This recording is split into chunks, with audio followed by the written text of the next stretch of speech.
Buenas tardes. Vamos a presentar la parte 4 de nuestro proyecto y vamos a empezar hablando de nuestra instancia de máquina virtual en Google Cloud, donde podemos ver que ya está corriendo y tenemos esta IP externa estática para podernos conectar después para la interoperabilidad.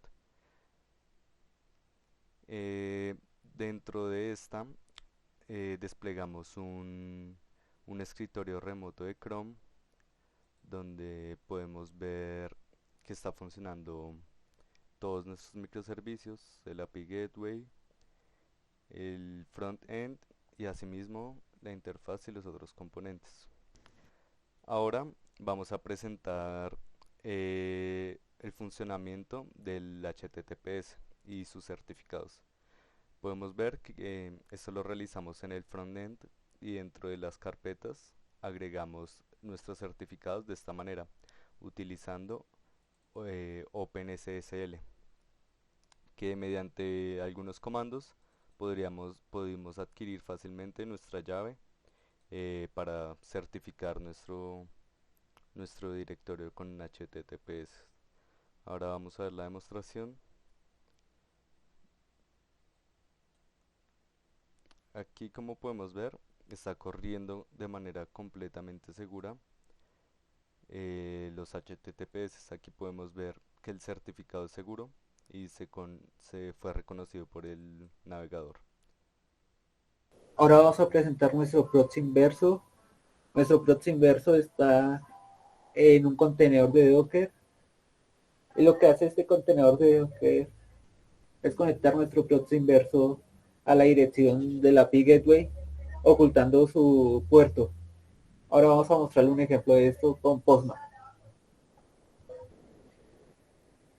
Bueno, nuestro Postman es una solicitud sencilla de tipo mutation donde nos logueamos con usuario y password y nos devuelve el usuario, el toque, la fecha de expiración. Como podemos ver en la dirección, estamos ocultando el puerto. Quiere decir que nos mostramos el puerto 8090 de la API Gateway siempre. Y bueno, ejecutamos la petición y como podemos ver nos devuelve el usuario, el token y la fecha de expiración. Aquí también podemos ver el funcionamiento de la implementación de nuestros tokens mediante JWT, que también podemos asegurarnos de su despliegue dentro del front-end. Al momento de iniciar sesión, vemos que nos logueamos correctamente y al ver nuestro, nuestro local storage, podemos ver que se han guardado varios datos. Al entrar a nuestro local storage, podemos ver que se guardaron los datos de si está logueado, nuestro token y el usuario. Entonces, bueno, como ya vimos, se autentica, entonces significa que hemos logrado autenticar de las dos maneras, como vimos anteriormente con el token. Entonces ahora vamos a ver cómo fue que lo hizo con el LDAP. Entonces, bueno, como podemos ver aquí, ahí vemos es un archivo LDIF, el cual es un formato de intercambio de datos LDAP, o sea, es decir, que este archivo contiene todo lo necesario para configurar una instancia de LDAP.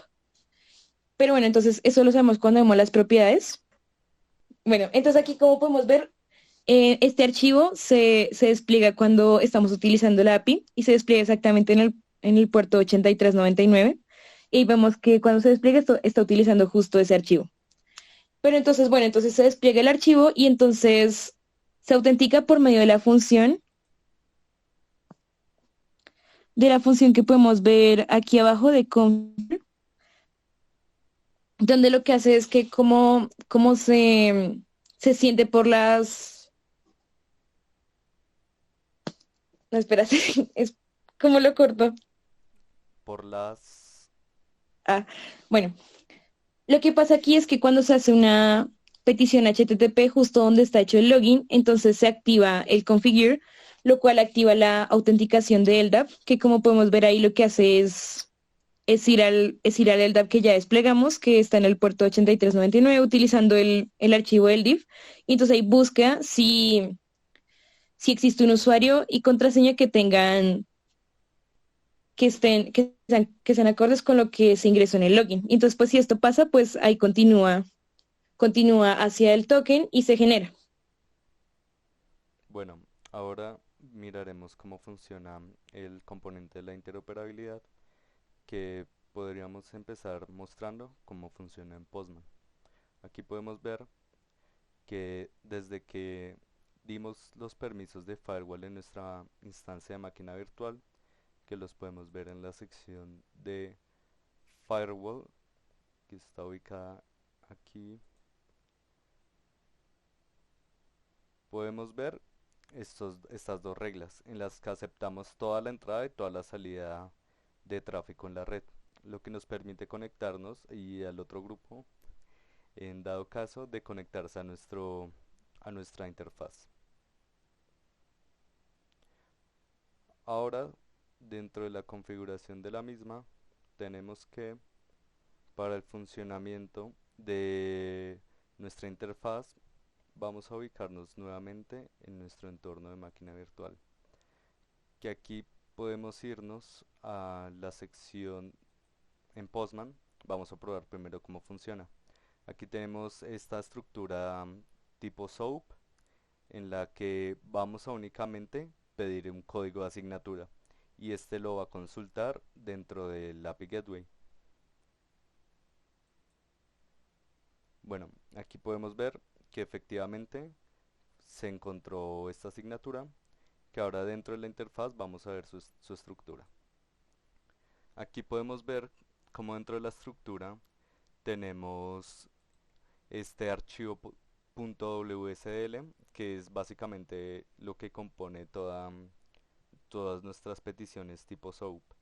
Que aquí podemos ver que el getSubject está compuesto de un código que es un string y la respuesta va a ser determinada respecto a la petición, que en este caso es GraphQL, de, de nuestra solicitud. Aquí podemos ver en la consola que al momento de ejecutar el Postman se encontró correctamente la asignatura en el API GET.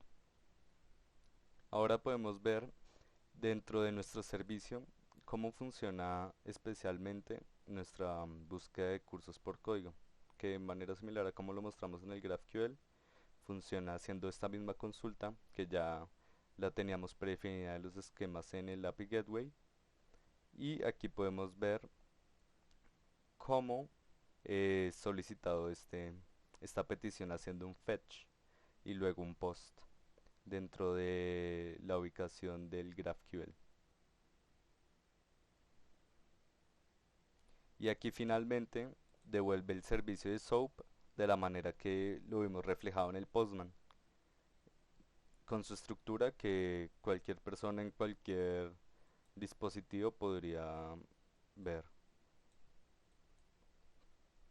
Ahora para las solicitudes podemos ver cómo, cómo en este archivo tenemos, por ejemplo, la ubicación del directorio al que queremos acceder, digamos en el caso que sea el otro equipo, y aquí tenemos este proceso en el que solicitan las materias y se crean, y finalmente son enviadas a la API Gateway de vuelta.